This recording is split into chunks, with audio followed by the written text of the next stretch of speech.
Buckmaster from Craze Harmon in Washington State, Craze Harbor.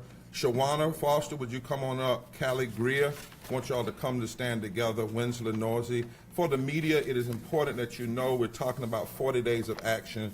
We're talking about simultaneous action in a minimum of 25 states and the District of Columbia. We're organizing 1,000 people per state, 2,500 in District of Columbia. We'll be talking more about our strategy later. But right now we want to give the reason why, and it's best to come from these faces and these voices. Would you all stand together and come at this time? Amen. My name is Mashyla Buckmaster. I'm 28 years old. I am a proud single mom of a beautiful 1-year-old named Ella. I live in the West Coast, Washington, Westport, Washington. I've spent 5 years of my life homeless. Once during my homelessness, a neighbor tried to assault me by throwing a log through the window of an empty building where I was staying because he was so enraged that homeless people were living on his block. I got Section 8 after my daughter was born, just before my organization began providing cold weather shelter to our homeless members.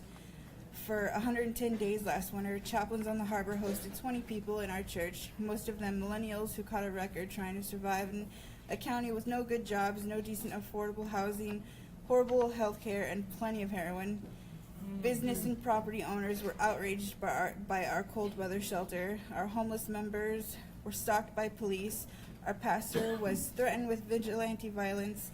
The same man who tried to attack me during my own time squatting also assaulted a 19-year-old homeless member of our community on church property and later attempted to run him over with a truck. I volunteered to stay overnight at our church and keep people safe while they slept. I stayed there through the nights while the threats continued to pour in. I stayed because my community stepped up to save my life when the rest of society didn't care whether I lived or died.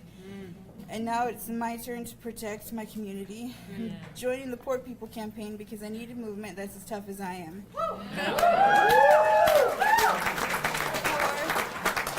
and homeless people get stereotyped like we're too stupid and lazy to solve our own problems.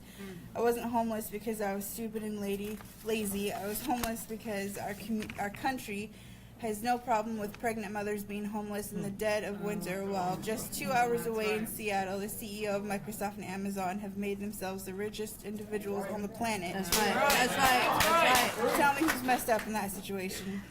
Some of you might be suspicious of a Grace Harbor County person getting up in front of this crowd thinking, aren't they all a bunch of rednecks out there? Well, hell yes, we're rednecks.